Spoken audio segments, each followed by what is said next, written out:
روزی که این اتفاق افتاد همکارا داخل دفتر نشسته بودن، عده‌ای از بچه‌ها وسط حیاط، چون زنگ تفریح بود، ما هم اینجا کنار پنجره وایساده بودم، داشتیم با همکارا صحبت می‌کردیم. روزی که این اتفاق افتاد من دقیقاً همینجا وایساده بودم، رو به بچه‌ها بودم.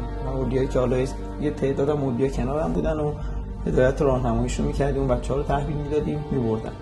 ما همون لحظه دیگه بچه‌ها رو داشتیم میفرستادیم سر کلاس. یکی از همکارامون هم دقیقاً این قسمت حیاط، تا اینکه خورده استرس بچه‌ها کم بشه، داشت با بچه‌ها بازی می‌کرد اینجا. بچه‌ها داشتن میومدن سمت کلاس که یه دفعه یه صدای واقعاً مهیبی شنیده شد.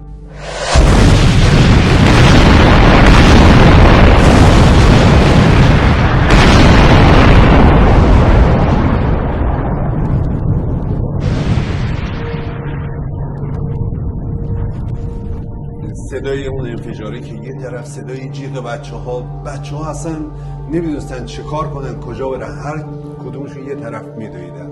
به محضی که از در اومدیم بیرون، توی راهرو اومدم اینور، همکارامون که تو حیاط وایساده بودن با بچه‌ها بودن، دیدیم اومدن، این در رو باز کردیم، بچه‌ها اومدن تو، همه رو آوردیم جای پناه که باز جایی که ما فکر می‌کردیم احتمال داره دوباره بازم یه راکت چیزی بزنن. بعد از اینکه این اتفاق افتاد یه تعداد بچه‌ها رو من اینجا آروم کردم، اومدم اینجا رو به بیرون. اول احساس می‌کردم که دانش آموز اونجا از ترسشه، شاید خوابیده، بریم بالا سرش که بیاریم. در رو باز کردیم، بچه‌ها رفتن که اون همکارم که تو حیاط بود یه دفعه زبونش بند اومده بود، با دست اشاره کرد اون قسمت حیاط. حقیقتش من برگشتم دیدم یکی از بچه‌هامون اونجا افتاده.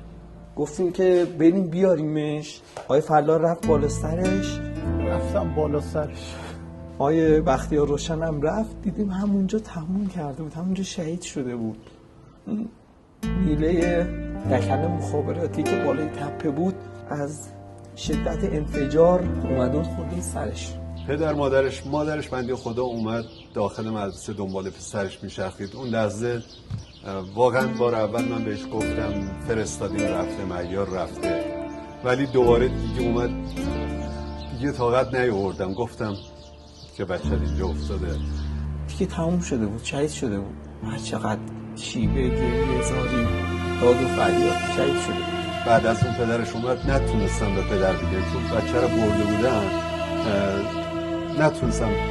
پدرش گفتم برید خونه، فقط برید. هم تونستم خودم رو نگه دارم پیشش، گریه نکنم، گفتم بره خونه.